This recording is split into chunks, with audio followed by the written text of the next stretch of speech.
What's going on, guys? It's Tales of Card Fight coming to you with deck profile today. And this deck profile will be of the Clan of Genesis. And this is not your typical Genesis build for, like, the Astral Plane. This is a deck that revolves around Himiko.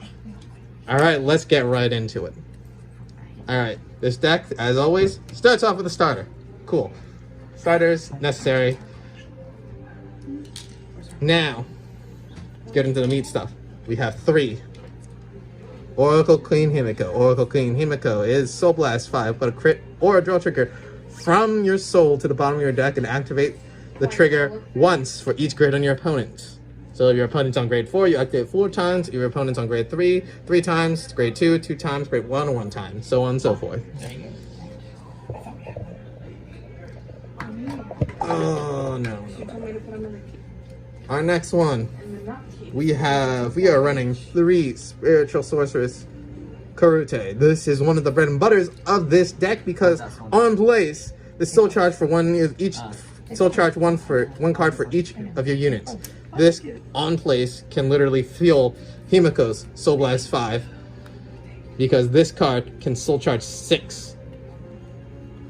1 for each card, so it's up to you how much you want to soul charge.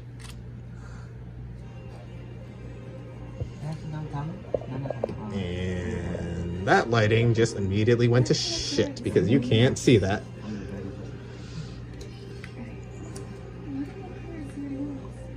Did you take the gear card at the start? Well, whatever. No, I'm not playing 42.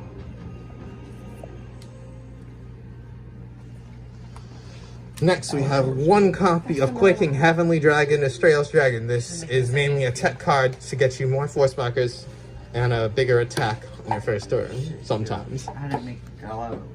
Next, this is another one of your key cards, Brawler, Antler, Dragon. This basically copies the power and the crit of your Vanguard, meaning if you put a crit to the bottom of the deck due to Himiko's effect, this will gain all the power and the crits.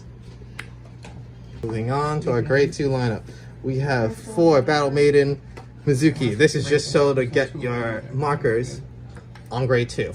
Very good card for it. And you also get to draw 1 for it, so that's why you run 4 of them.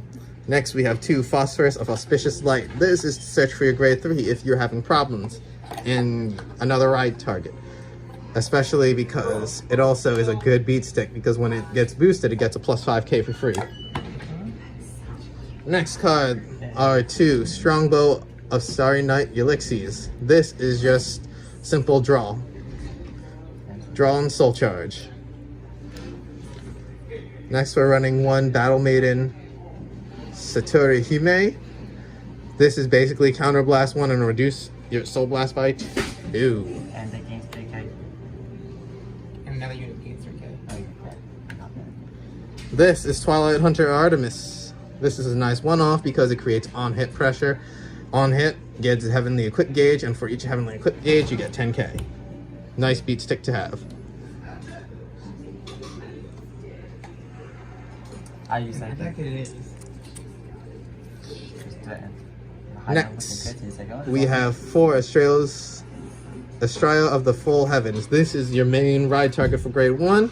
You want this so that you can soul charge and draw. This is also a good card to bounce back to your hand because you have a lot of cards that are reducing soul costs. So you can reduce soul costs by 2 and bounce this back for free. Next is 4 Sedela of Lovin' Auspices. When placed, rest this unit, give your Vanguard 10k and reduce by 2 over the next Soul Blast. And they will stack, of course. This creates another on-hit pressure, 2 Diana of Moonlight. When on hit, put a force marker on your Vanguard, and if it's an Astral Poet, you countercharge 1. And then fire charge. This is Witch of Pure White Clear. I've never used that skill. This is a good card just to create more on-hit pressure because when the attack boosts, it hits. Never happened. I may Soul Charge 3. Next is a tech card that I like to run, which is Daike of the Just Path. Because this deck puts a lot of triggers down to the bottom of the deck, this allows me to not only fix my soul by putting a draw trigger or a crit trigger into the souls, so I can activate Himiko's skill, but this also will help me shuffle my deck so that all the triggers aren't stuck at the bottom of the deck.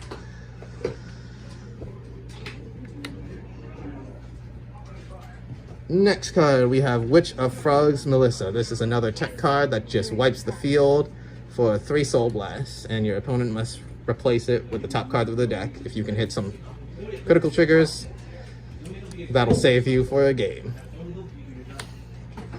Next are trigger lineups. We run 6 crits,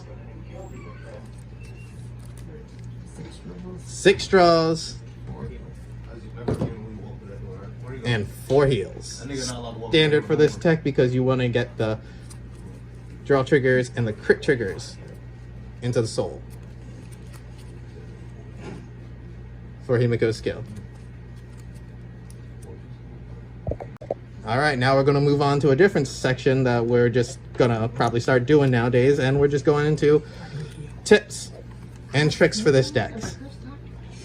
So that if you want to try this build out, you know what the ideal hand is, how the ideal combo works, and we'll get just right into it.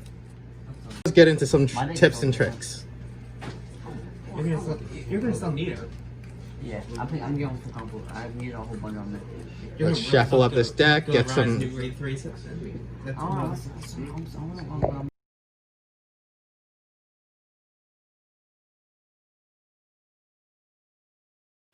With this deck has some weird quirks about this deck. You can either run with 2 ways, well technically 3 ways, based on how you want to have your luck. You can actually start this deck off with any of these 3 starters. And I know that may sound weird, but if you start with a draw trigger, you have extra draws for later, you don't minus anything later on. Start with a crit trigger, you have more hit crit pressure, and it's guaranteed in the soul. So, do not forget that you can actually start off with triggers. And this deck actually can benefit from that.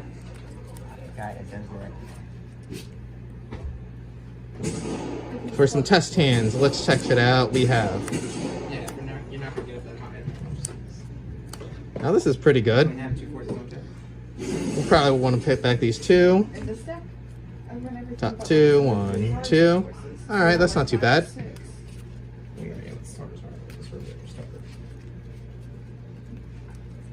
And then somebody cuts it. Other set of hands, come in and cut this deck. See, my hands are here. Alright, now we stand and draw. We ride.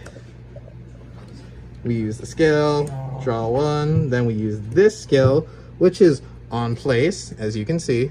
Draw a card and put a card from your hand into the bottom of the deck. And if it's on Vanguard, we Soul Charge 2. So we just will draw 1, for instance. And then we'll take this heal trigger, slash it to the bottom because we want to stash that for later, and Soul Charge 2. And if you see that, these are some good Soul Charge right here. That happened to me. Then on the next turn, you definitely want to take a damage because you see this in your hand. This is one of the main ride targets you want to have. So let's say you take a damage. Cool, we get a draw trigger. We just ride this. Oh, that's fine. Another draw. That's fine. Ride this. Counter blast 1. Soul blast 1. And this deck actually wants to run Force 2. Why Force 2? And we draw 1. We run Force 2 because it creates more pressure on the turn of our grade 3. This deck was not meant to run Force 1, nor will it do well with Force 1. And let's just set up an example board out here. And we swing, draw a trigger, blah, blah, blah. And then let's assume we just go through the deck and get some cards out. this card, and this card. We have these cards, but we have no soul when we ride into it. We cannot pay for Himiko's skill. So what we can do with this is we can use this card to soul charge as many. However, this card is also one of the combo pieces. You can play this down first so that you can increase the soul charge, reduce it by 2, increase Himiko's skill by 10, call this down, soul charge 6, because 1, 2, 3, 4, 5, 6 units. It does not say other units, so it does include itself, and now we have enough to pay for the skill. Those are the main tricks and combos for these decks. I hope you had a great time, and see you next time in our next deck profile.